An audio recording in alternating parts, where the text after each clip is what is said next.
So before speaking on tonight's topic of the quest for pleasure or happiness, I'd like to take a few moments to pay my respects and deep gratitude to my spiritual teacher, Jagat Guru Siddhaswarupananda, and to all of the previous sages and saints who have very kindly given us this wonderful practice of yoga, of meditation, of yoga wisdom. And I'm praying that I may somehow or other be able to communicate these wonderful gift, this wonderful gem of yoga wisdom, so that we may all benefit from this understanding. Nama Om Vishnu Padaya Krishna Prestaya Bhutale Srimate Siddhaswarupananda Paramahamsa Iti Namine Bhajashi Krishna Chaitanya Prabhu Nityananda Shri Advaita Gadadha Shivasadi Gaur Bhakta Vrindam Hare Krishna Krishna Krishna Hare Hare Hare Rama Rama Rama Hare Hare.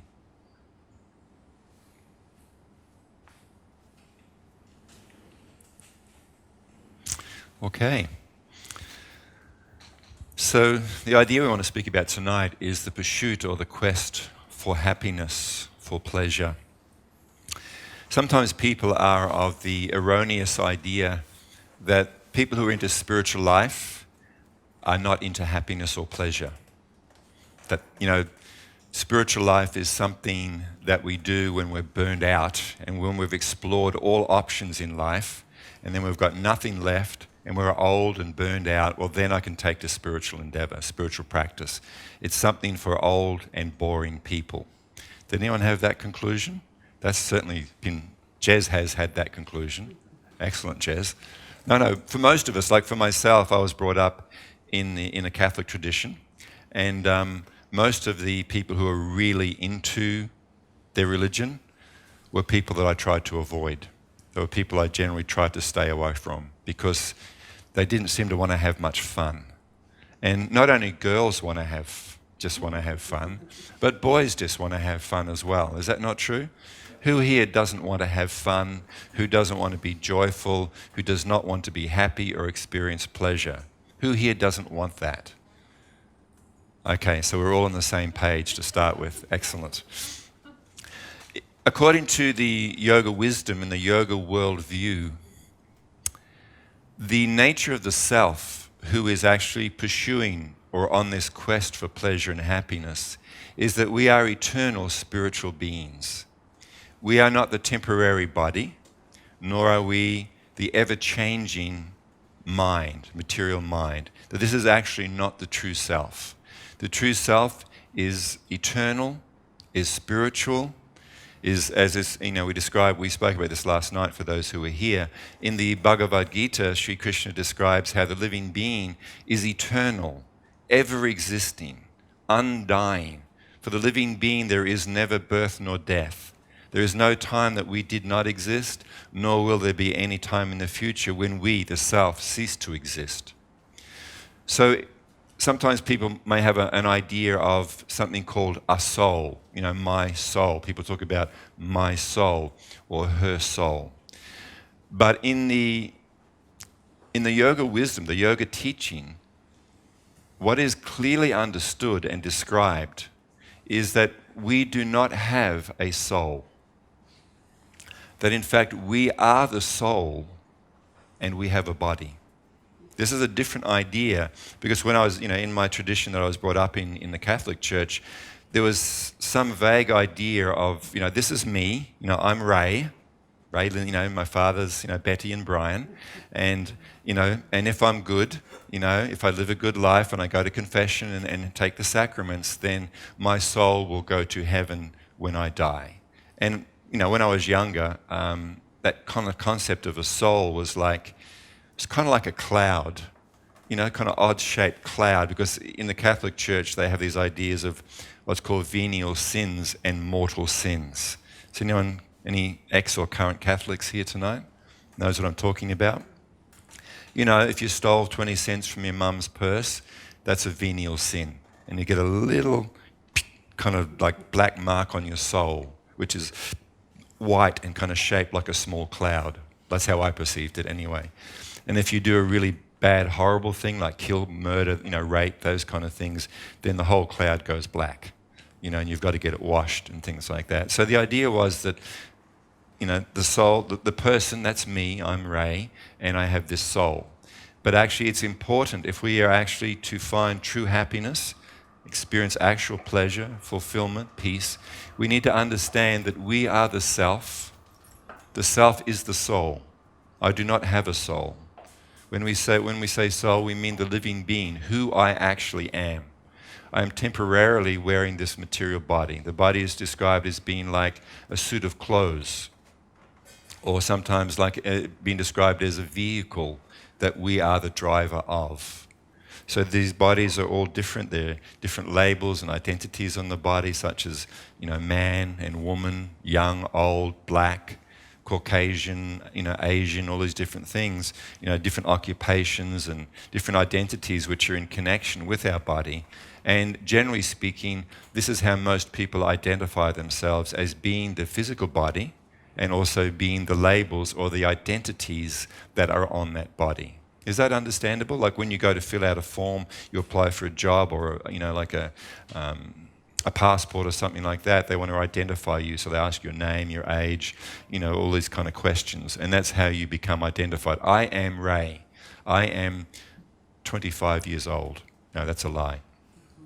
I am an Australian. All these different labels, identities that we have. Whereas our true identity is I'm the eternal spirit soul. I'm a part of the supreme soul, and that is me. So in our pursuance of pleasure, if we erroneously identify ourselves with our physical body, if we think that this is me, this will impact upon my pursuit or quest for happiness, where I look to find it, and also impacts upon whether I actually experience or find that pleasure and that happiness, which is actually what everybody is striving for. It doesn't matter what religion a person is. It doesn't matter what age a person's body is, what nationality.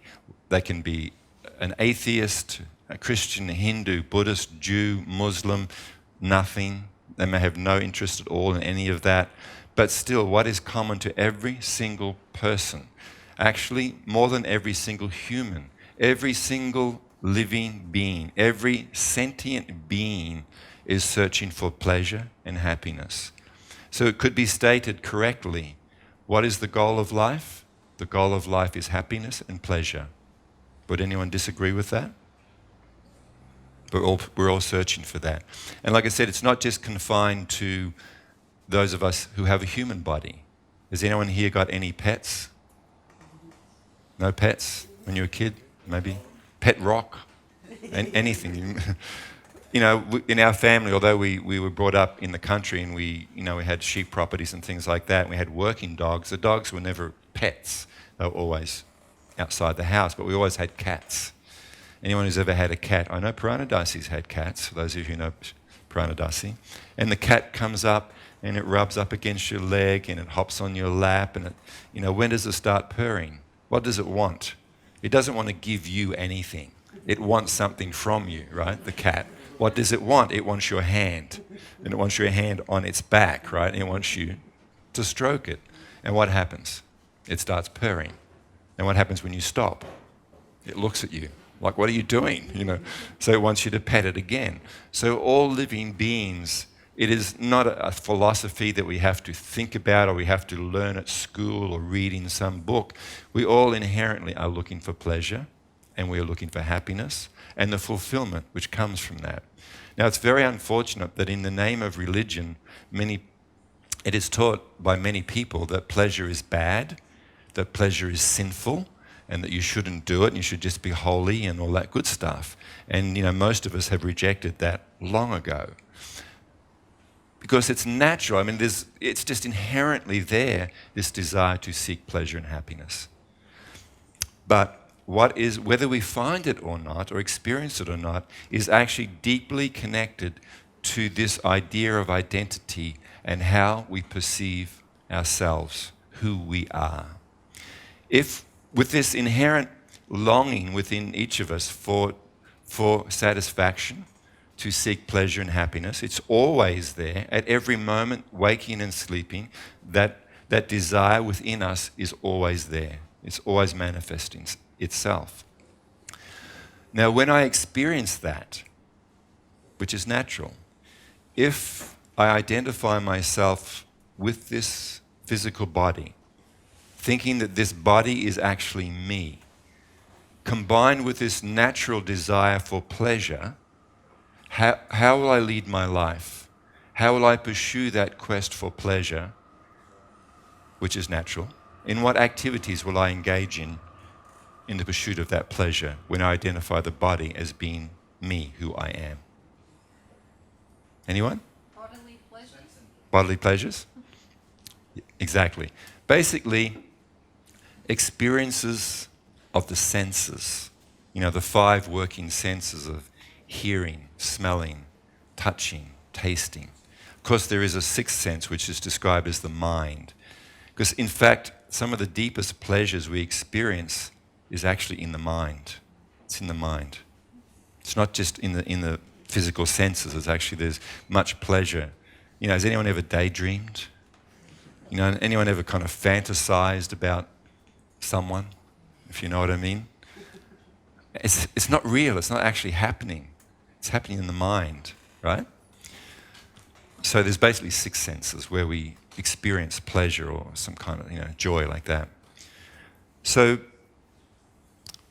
what I want to do is give you a scenario of a person. This may not be autobiographical, or it may be. I'm not saying.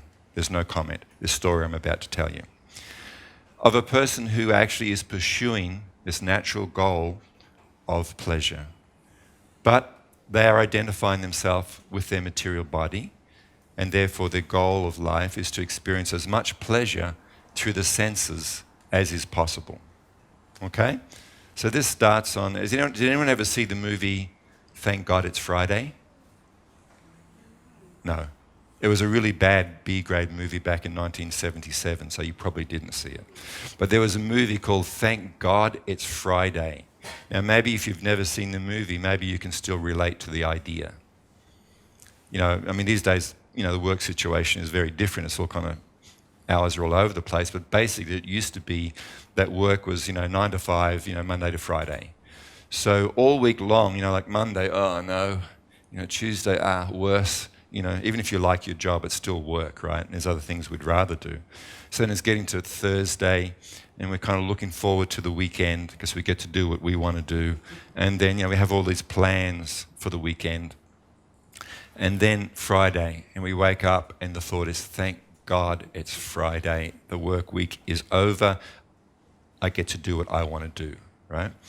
So this particular person has a great weekend plan. Friday night is just going to be sublime. This Friday night is just going to be so good. So it's going to start with meeting some friends at the movies. There's a certain movie that everybody's been looking forward to, and we're going to meet there. We're going to go to the early session, the 8 o'clock session or whatever it might be. So the person scoots home, showers, all done, hair done, whatever. Stops off at the ATM, gets a bunch of money out, heads to the movie theatre, meets the friends, and there we are. It's like, okay, here we are. So what's happening on Friday? Before the person even leaves work, what are they experiencing within themselves about Friday night? It's called anticipation and expectation. And it actually is a physical experience. You know what I'm talking about? You actually feel your nervous system and your mind is going, yes, right? You actually have a physical experience of looking forward to Friday night.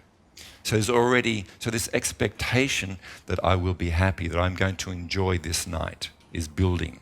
So here we are, we're at the movie theatre, and there's the movie we're going to see. We've already kind of booked online. We just go into the fast lane. We get our tickets, we head in. Okay, we're sitting there, and there's still like 10 minutes to go. The shorts, the ads are coming, the shorts are there, and the anticipation is building even a little bit stronger. Okay, the ads are just finishing. The shorts are starting for previews of other movies, And then it dawns on me, I didn't get the choc top ice cream. Do they still have them? The choc top ice cream? I mean, what's a movie without a choc top ice cream and perhaps, a big Slurpee and the big thing of popcorn, right? And perhaps even some Maltesers, just in case, just to have them there on the side, right?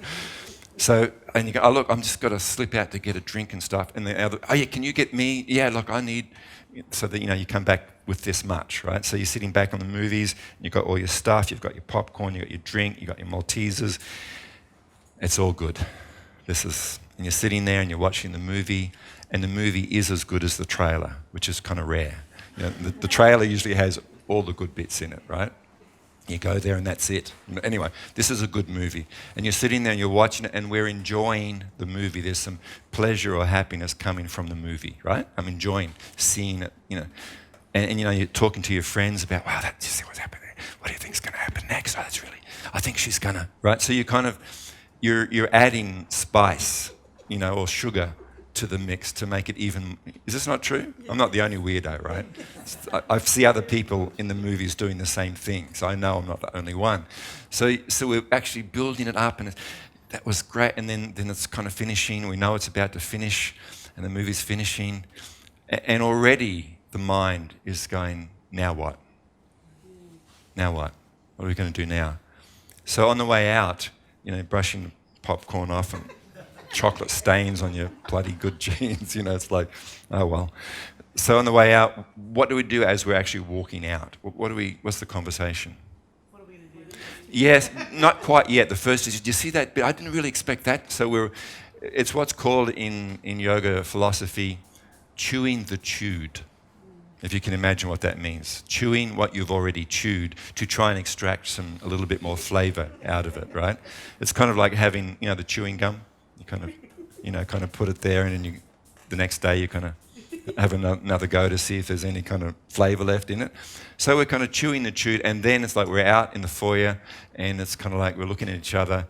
It's like 9:30, 10 o'clock, Friday night. Let's go home and go to bed, right? No way. So then you start talking about, well, what are we going to do now? Okay, so what we're going to do now is go and have something to eat. I mean, I'm from the Gold Coast. Everything shuts down at 7:30 at night. There's nothing open after that. Here, it starts getting good at 10:30, right? Down Brunswick Street or whatever. So it's kind of like, let's go down to Brunswick Street. They've got so many vegan options and, again, nothing like this on the Gold Coast. Okay, let's go to this particular restaurant. And all the way there, we're driving there, and the conversation is, the anticipation is now building again, right? So, you got what goes up must come down. So you've got the anticipation for the movie, and it plateaus, right? And then, it's kind of like, it's dropping off now. So you've got to have another hit. You've got to have another boost. So the anticipation begins to build about a particular restaurant and the food that they serve there. And all the way there, we're kind of building up about, I've tried this particular dish and it's really good. And someone said, well, I've tried that one. And so this anticipation is building again. And we arrive there and we walk in, we get a seat, and we order our stuff, and we can't wait for it to come. And when it comes, it's kind of like the movie. Oh, that looks really good. Can I have a bit of that? Yeah, can I? So we're kind of sharing experience. And, oh, wow, that really is as good as you said it was, Oh, that one I'm not so keen on. It wasn't quite cooked how I like it. So we're enjoying the taste. So now we're enjoying the sense of taste. Before it was seeing and hearing. So taste, yum, yum. And then the plates are starting to empty, and, that's nice. That's kind of over, That was good. Glad we came. And now it's only like 11 o'clock. Now it's home to bed for tuck in under the doona and get a hot coffee and watch TV, right? No. 11 o'clock, Melbourne, Friday night. What now? Well, I heard Susie's got a party on tonight. It's just over at Fitzroy. It's, really easy. It's just close. Susie always puts on great parties. And I heard it's like free booze. We'll buy a cheap bottle of Plonk, take that just to do the right thing. But, and it's always fun at Susie's. So all the way there, there's again, the anticipation is starting to build again for the new experience. So we arrive there, and it's like, it's just happening, it's just really the vibe's there. The music is great. I love this song. And friends there, how you doing? And the food and the drink and everything's great. And it goes on for some time, and we experience, the plateau of, that was great. And then, kind of whatever it is, 3 a.m. or something, the party's starting to mellow out a little bit. People are leaving, and then it's getting really quiet. They're playing Air Supply or something, Some of you don't know what that means. It's an old band. And so then it's kind of like, okay, that's over. I suppose it is time to go home. So then, kind of getting your stuff and ready to walk out, and you're walking towards the door, and you just happen to kind of glance over to your left, and 4 eyes meet. And there's a certain feeling there between the two people. So you don't go for the door after all. The Aussie bloke kind of wanders over to the Aussie chick, in this case, and, he pulls out his best line, pickup line. You girls know all about the Aussie bloke's pickup line, right? What is it? G'day. Nice party, eh? How you doing? That's the Aussie pickup line. Does it work? It must work some of the time, right? And of course she shoots back, yeah. Good, eh? So anyway, so obviously they're compatible. So,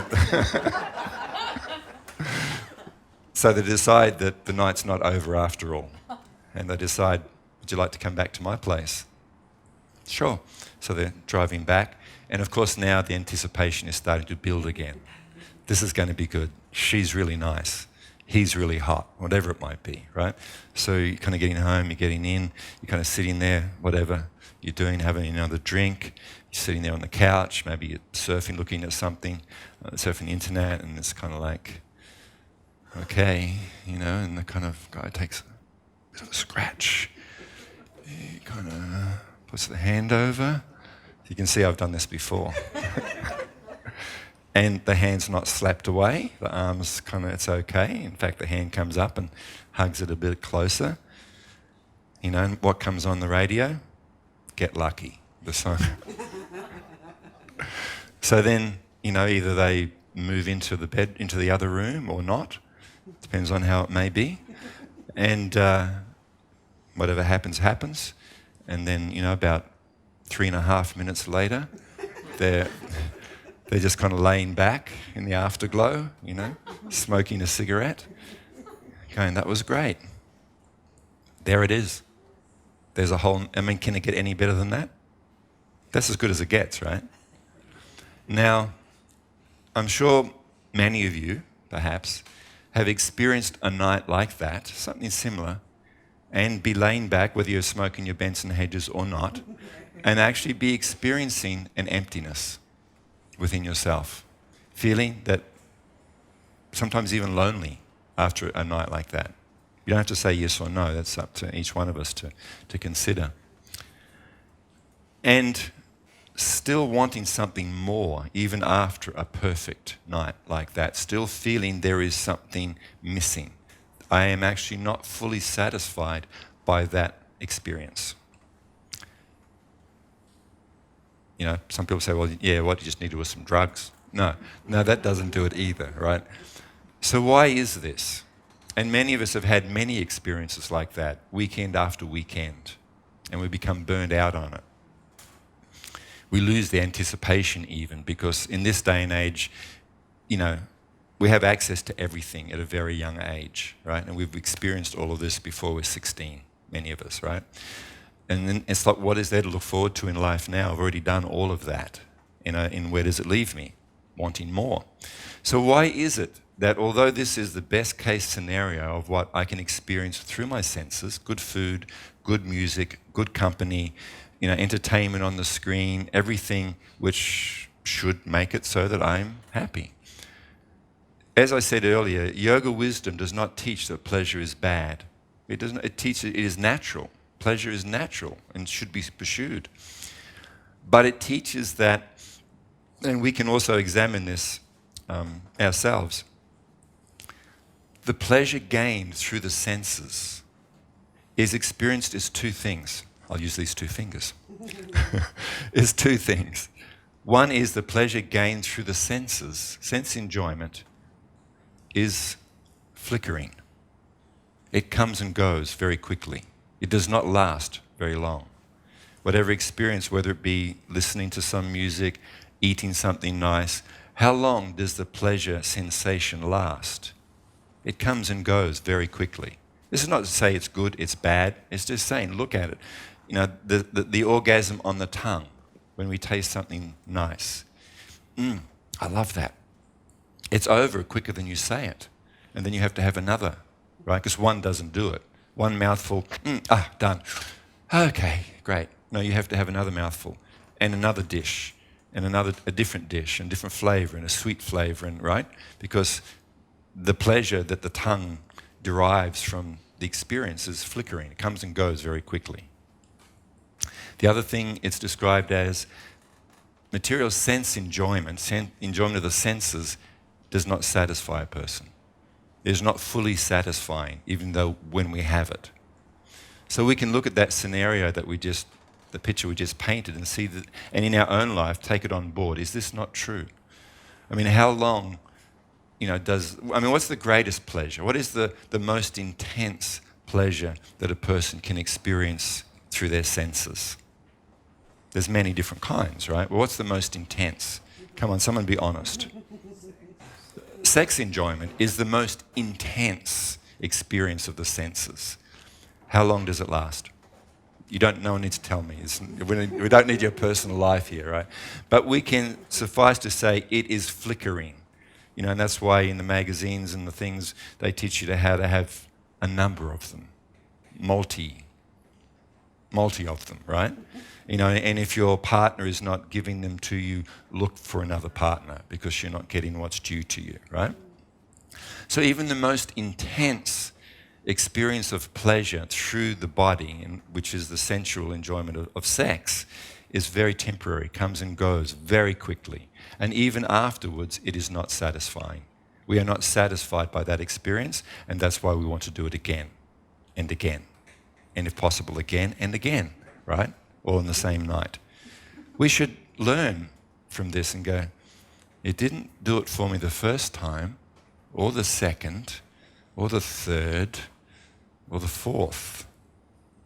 Well, maybe it won't do it for me for the fifth either, if I have the fifth, right?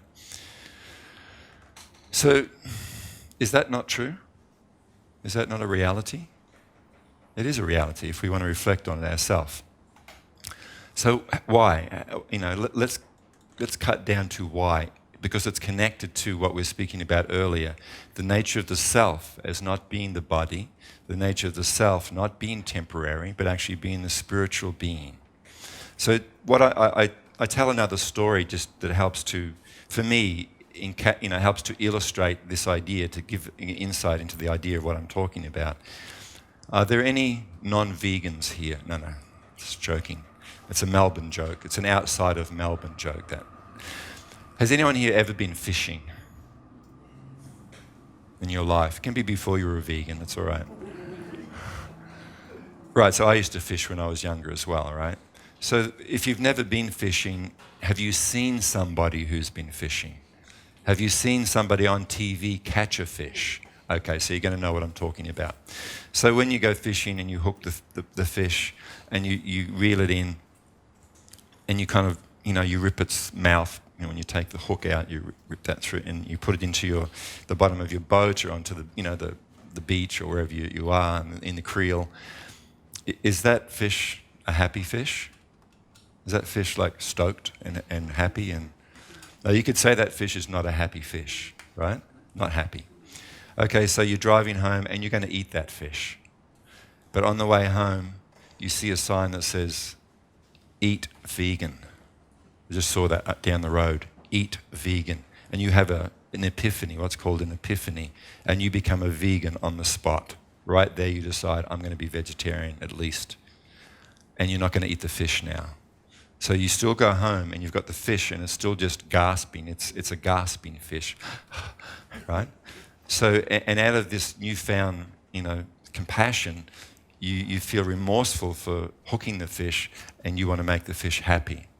Okay, so he's going to make the fish happy. All right, what would make me happy? This person thinks. I know, I'll get him a beer. So he goes to the fridge and he gets a beer, organic, unfiltered beer, and he gives it to the fish. There you go, Mr. Fish, I'm very sorry for what I've done. I hope this helps. Is that going to make the fish happy? No? What about if you got your widescreen 4K surround sound screen and you put on Nemo? You actually, you got the DVD there and you put the video on and you put the fish in front and he's watching Nemo. Is that what it's called? Nemo, the fish movie? Finding Nemo. There you go.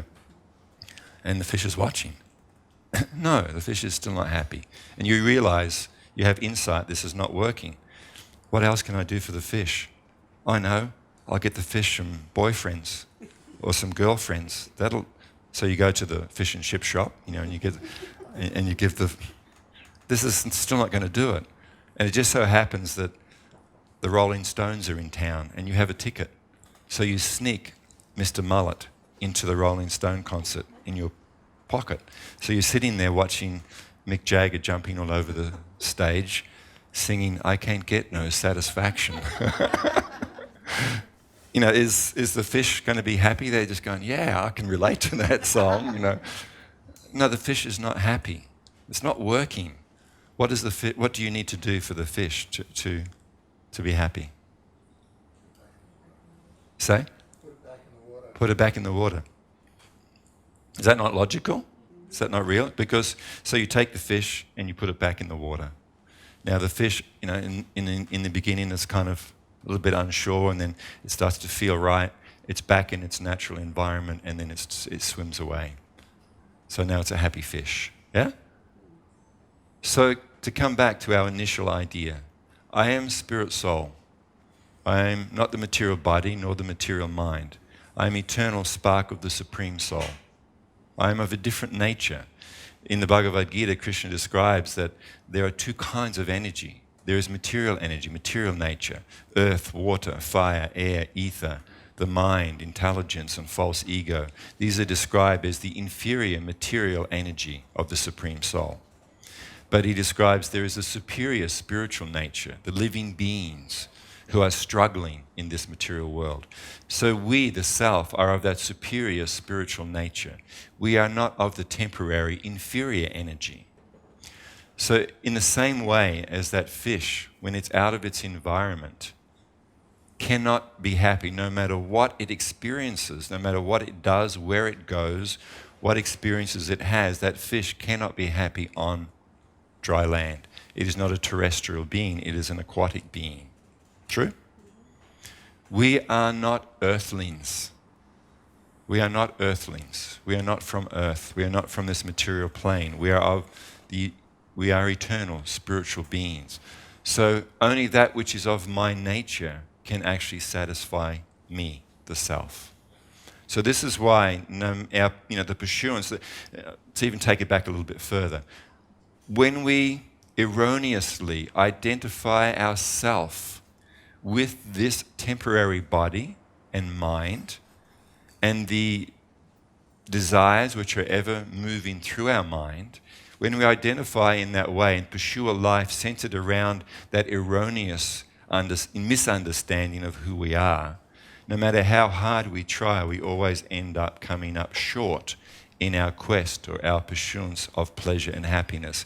It is always like that, that classic thing of the carrot in front of the donkey. The donkey is a stick and the carrot is there, and the donkey keeps running forward, thinking that if it keeps running faster, it will actually get to have the carrot. And this is the false promise of material enjoyment. It is always just a different scenario away. What I'm doing now, this is not exactly, it's good. I'm not complaining. But, right? Anyone ever said that?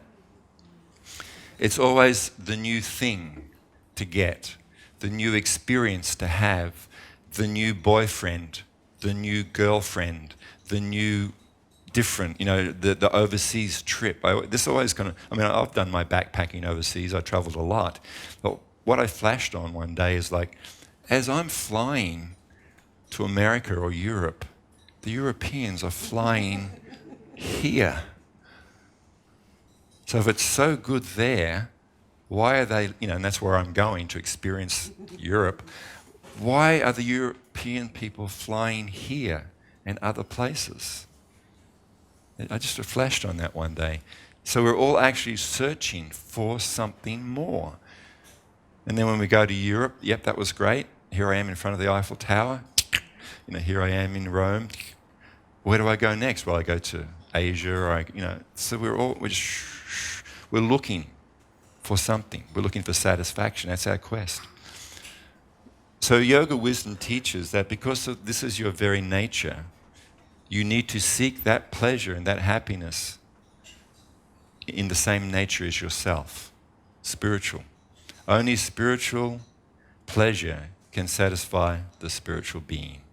And there's a nice example that's given. It's like if you have a beautiful songbird, and you put the songbird in a cage, and what you do is you polish the cage every day, and you put emeralds and rubies and diamonds on the cage, and you clean it and polish it, and you gild it with gold every day.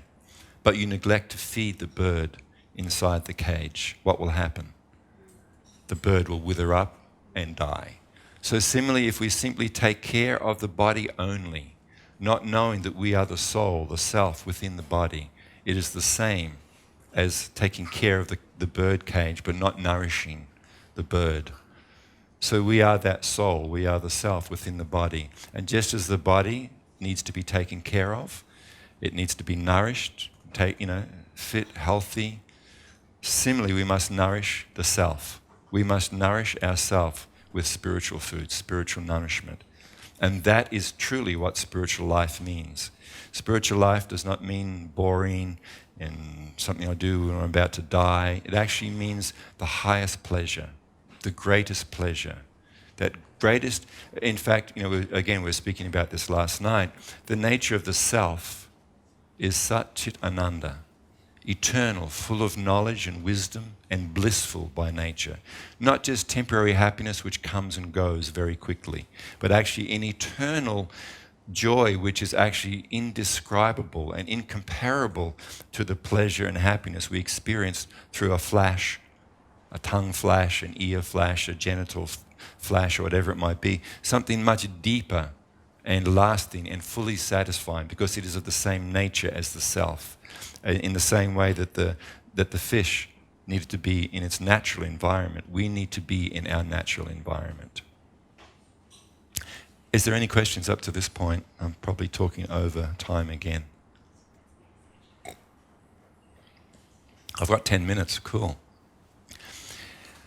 Is that understandable? Is it something which makes any sense to you from your own experience? No? One person says yes. It's certainly been my experience in life that is the nature of things. So where is that pleasure to be found? That is the question. You have to come back next week to find out.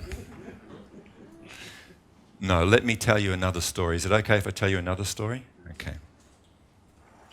And then I may read something. We'll see how it goes. This is a true story. It's not a made-up story. There was a great saintly person in our line of teachers, because, as I said at the beginning, I'm paying my respects to my teacher. My teacher also had his teacher has a teacher. So there is this disciplic line, or what's called parampara. And our line of teachers goes back to the Supreme Lord Sri Krishna. So in this line of unbroken chain of saintly persons, this is how I've received this knowledge. I've not sat under a tree and got something that no one else has had. I'm simply the recipient of this knowledge and this practice, and I'm simply sharing the gift that I've received. So in our line of teachers, what is known as the Brahma Madhva Gaudiya Sampradaya, the technical name for this lineage, is a great saintly person called Sanatana Goswami.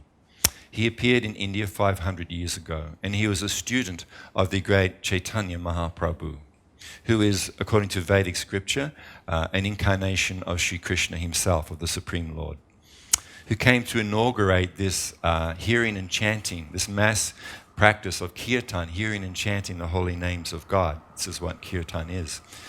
So Sanatana Goswami, in his secular life, he was a minister in the government. I think he may have been the finance minister in the government of the time.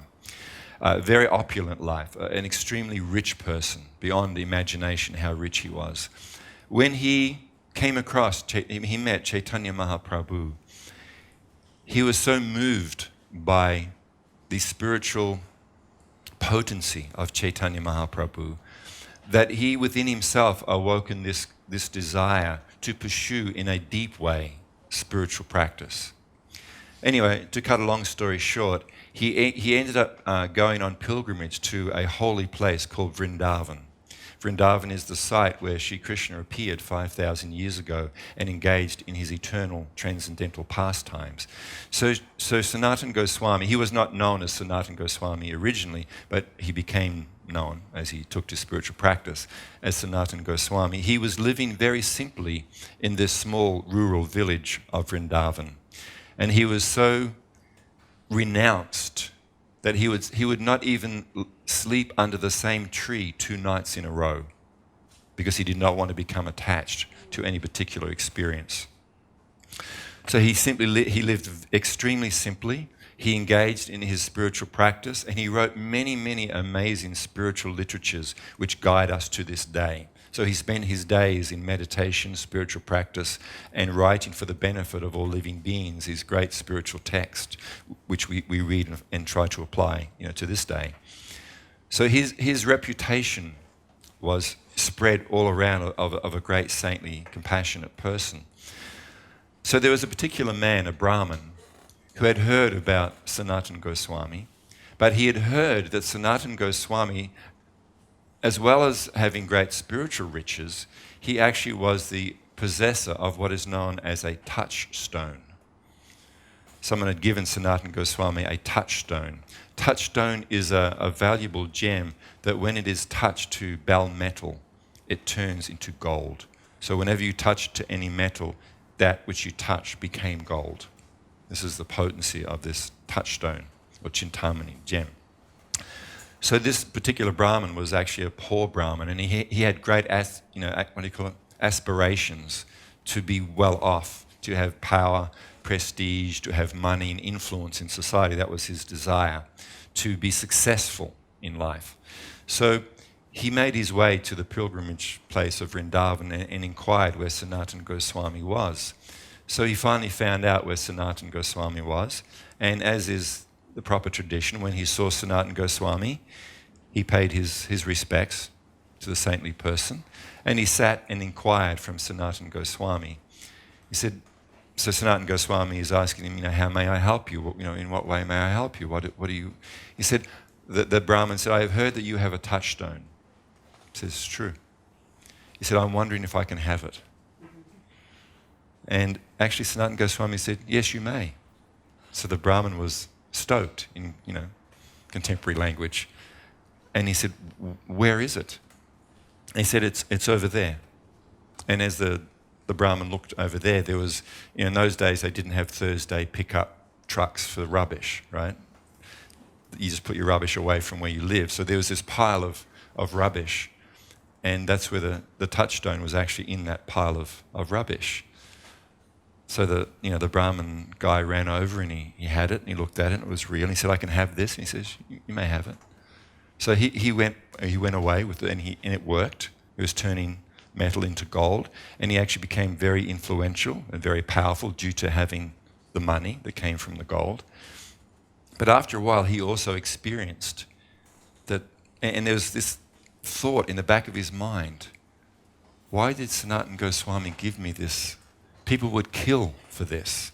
In fact, I'm sure people have killed to get touchstones, right? Because of what comes with it.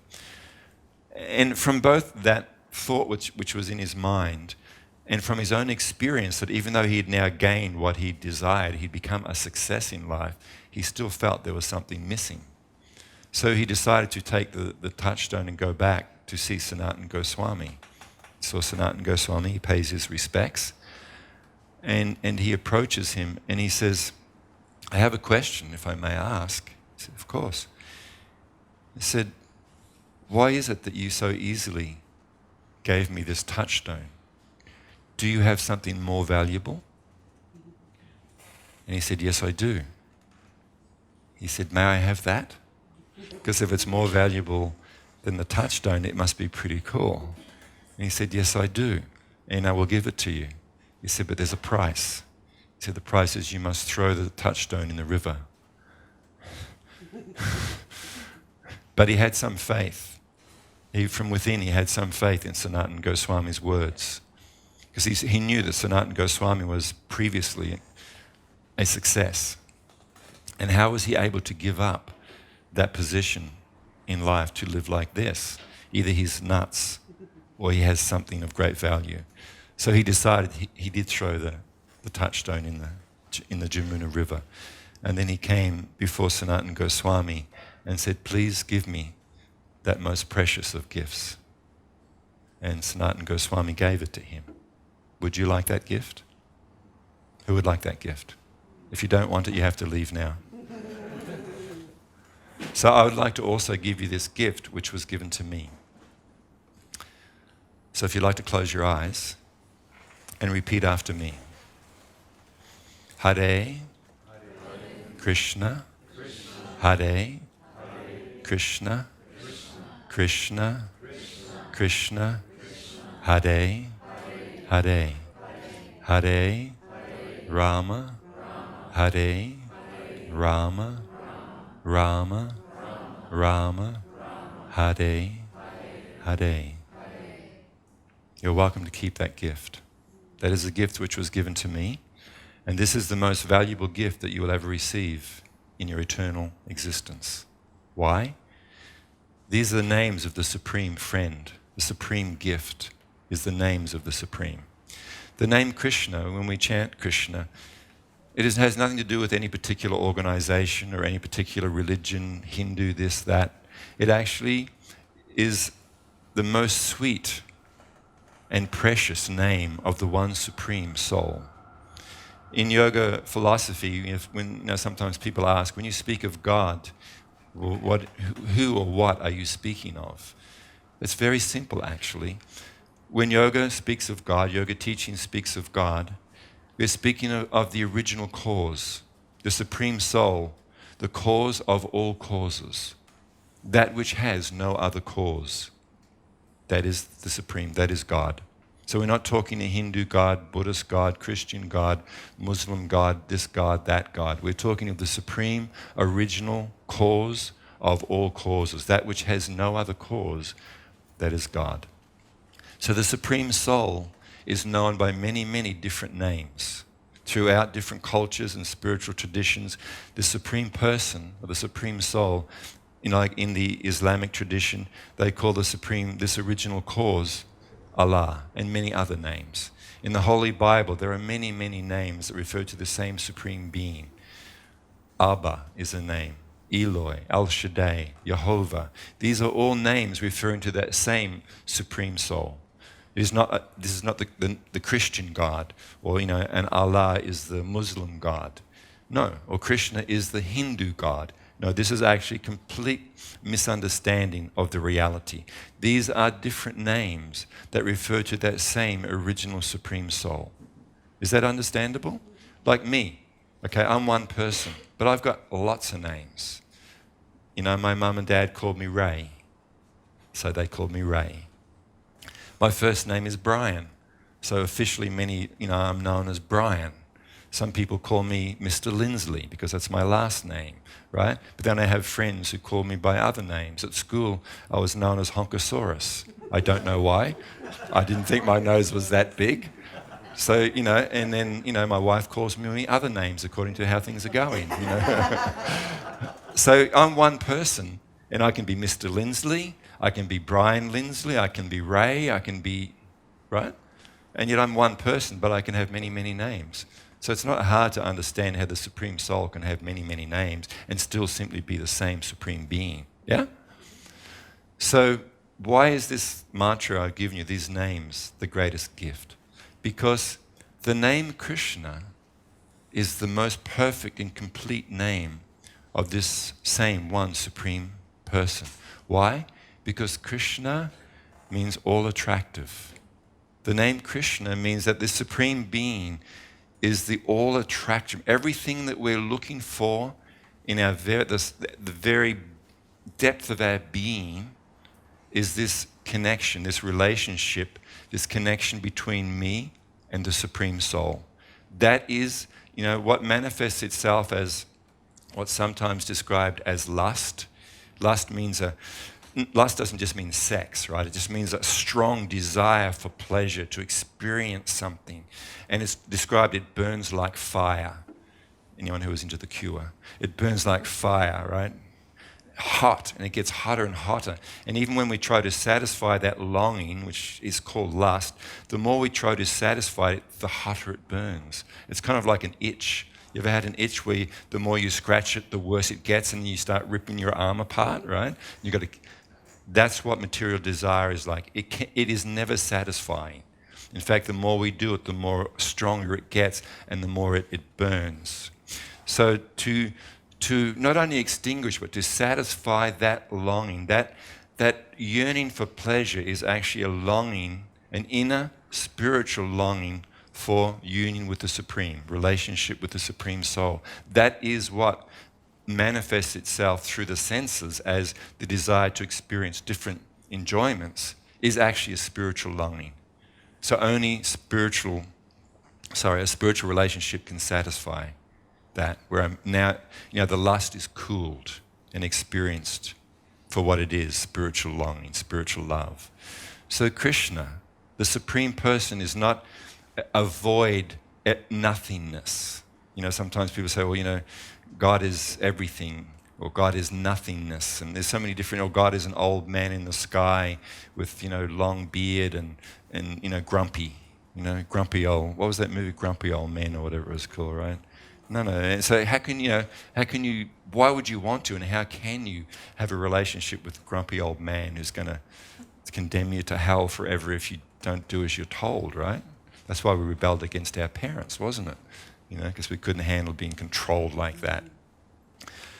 The Supreme Person is the sweetest beloved, the dearest most friend, the friend of all living beings. And that a relationship with that Supreme Friend is actually what each one of us is actually longing for. And that is what will satisfy me, is that relationship. In that mantra I gave you, there's also the name Rama. Rama, again, is not a different Hindu god. It is a different name for that same Supreme Soul. And Rama actually means the reservoir of all happiness, the reservoir of all pleasure. So you know what a reservoir is, right? That's where all the water for the town or whatever comes from. So by coming into contact with, by having a relationship with, by loving that Supreme Soul, we are actually in connection with the reservoir of unlimited pleasure and happiness. So it is from this union, it is from this connection, it is from this love that we have in this relationship with the Supreme Being. That is actually what every single living being is longing for. And to cultivate that relationship is what spiritual life is.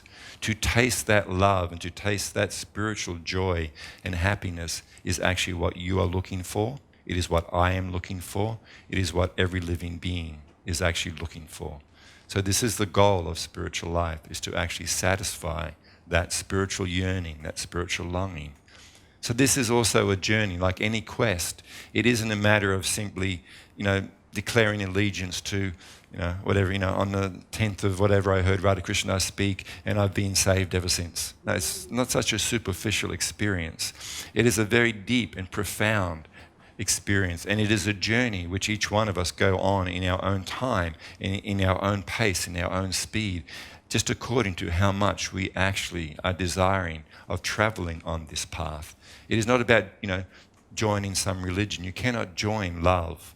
You cannot join a relationship. You cannot declare allegiance to a relationship. It is something which is cultivated and then experienced in a deeper and deeper way. So why is this mantra the gift? Because there is no difference between the holy names of God and God.